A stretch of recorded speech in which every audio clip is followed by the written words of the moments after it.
Good morning all of you. पढ़ रहे थे चैप्टर 6 है आपके बुक में और मेरे इसमें चैप्टर 5 है kingdoms Kings and early Republic.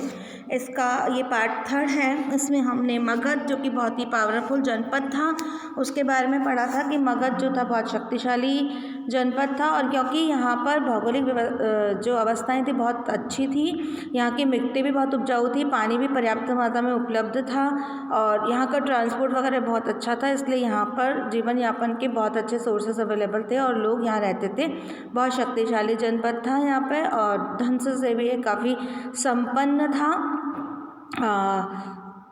और यहाँ की बहुत बड़ी सारी सेना थी। यहाँ पे एलिफेंट्स भी थे सेना के अंदर और इसके अंदर हमने पढ़ा था कि इस साम्राज्य में 2-3 इतने महत्वपूर्ण राजा हुए हैं जिन्होंने अपने इस जनपद को और भी ज़्यादा फैलाया, इसका विस्तार किया, जैसे कि बिंबिसार, अजातशत्रु और महापद्मानंद जैसे यहाँ राजा हुए जिन्होंने बहुत अपनी सेना को भी बढ़ाया और अपने साम्राज्य का भी विस्तार किया।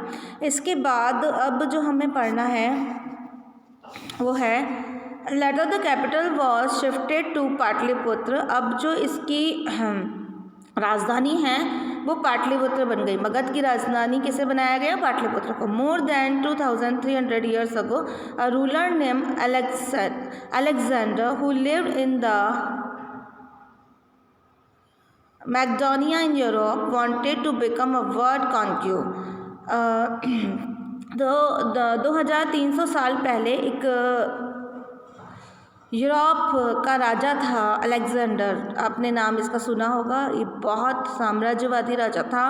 इसने अपने साम्राज्य का बहुत विस्तार किया था और इसने कसम ली थी कि मैं पूरी पृथ्वी पर विजय प्राप्त कर लूँगा। Of course he did not conquer the world but did conquer parts of Egypt and the West Asia and came to the India subcontinent।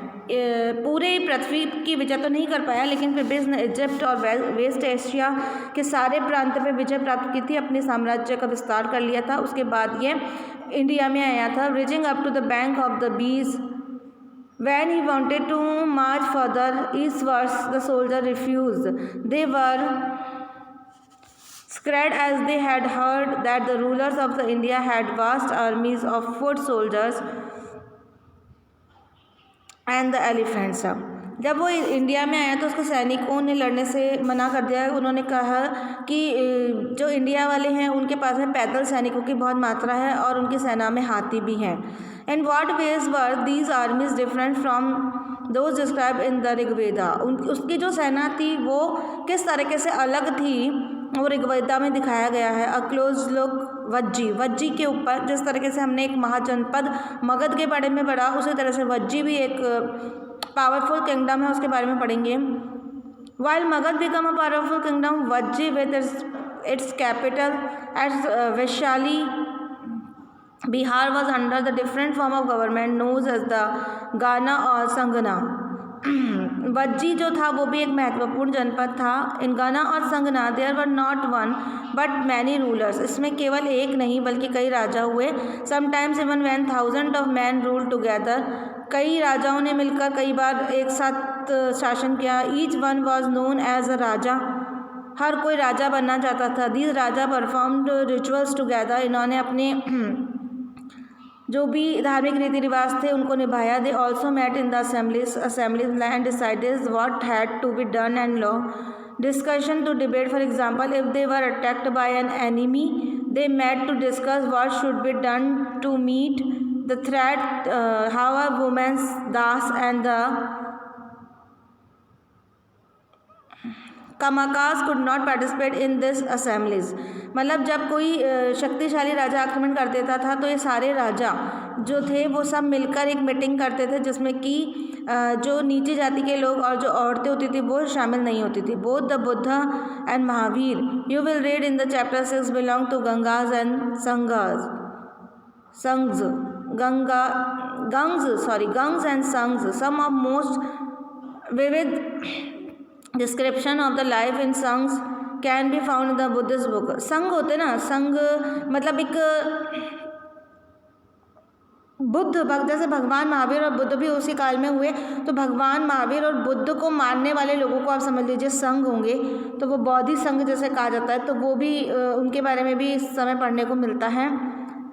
और दिस इज अकाउंट ऑफ वज्जिस। देखो इसमें लिखा हुआ है गाना, GANA, गाना क्या होता है? इस use for a group that has many members. ये एक बहुत सारे लोगों का ग्रुप होता है। और संघ मीन्स ऑर्गेनाइजेशन ऑफ एसोसिएशन। और संघ क्या होता है कि एक एसोसिएशन का उदय है, एक संस्था का उदय है। तो बौद्धि संघ यानी कि बुद्ध को मानने वाले लोग, है ना, तो ये होता था। तो इसके बारे में भी पढ़ने को मिला। और इसी काल में भगवान महावीर और बुद्ध भी आए थे। This is an account of Vajji from the Digha Nikaya, in a famous Buddhist book which contains some of the speeches of the Buddhists, was written down about 2300 year ago। 2300 साल पहले बुद्ध के द्वारा एक बहुत ही एक शिक्षाबद्ध पुस्तक लिखी गई थी, दिग्निक्या। अब है Ajatashatru and Vajji. Ajatasattu wanted to attack the Vajji. He sent his minister named Vaishyakarna to be the Buddha to get his advice on the matter. The Buddha, Ajatashatru जो था वो वज्जी पर वो आक्रमण करना चाहता था और उसने अपने एक मंत्री को भेजा बुद्ध से इस मैटर पर मीटिंग करने के लिए। मतलब वो चाहते थे कि वज्जी जो है उसकी अधीनता स्वीकार कर ले। The Buddha asked whether the Vajjis met frequently in full assemblies. When he heard that they did, he replied that the Vajjis would continue to prosper as long as they had full and frequent public assemblies. They met and attacked together. They followed established rulers. They respected, supported, and listened to elders. Vajji women were not held by the force or capture.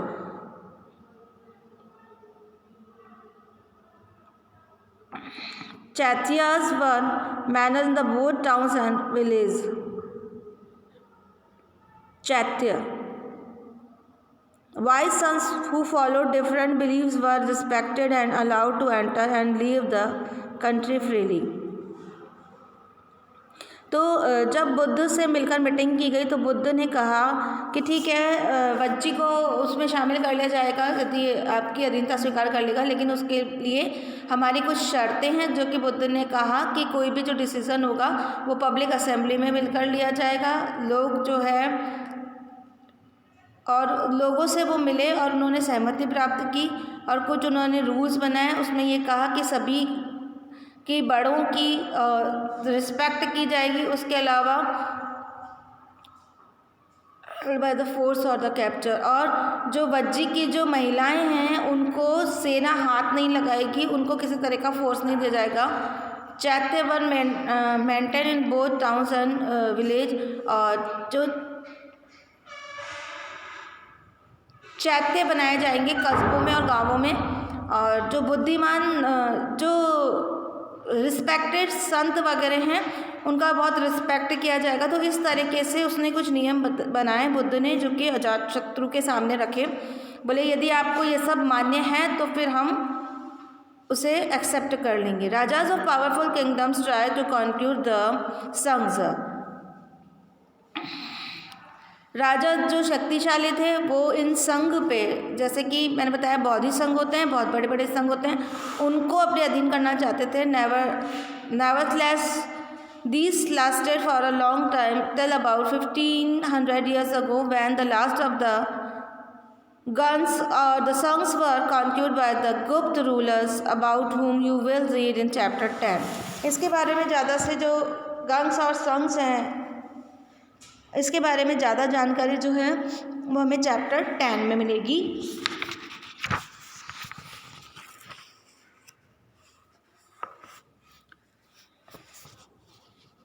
और ये जो chapter है यहीं पे ही ख़त्म होता है। और इस चैप्टर के अंदर हमने जनपद, महाजनपद, हमारे जो चारों वर्ण हैं, वर्ण व्यवस्था उसके बारे में पढ़ा, जितना इसमें लगान व्यवस्था था, या वहाँ महाजनपदों की कैसे रहने की व्यवस्था थी, जीवन यापन कैसा था, उसके बारे में पढ़ा है। और इसको आप अच्छे से रीड करेंगे तो और भी अच्छे से आपको समझ में आ जाएगा। कंप्लीट हो गया यहाँ पे ये चैप्टर। Thank you.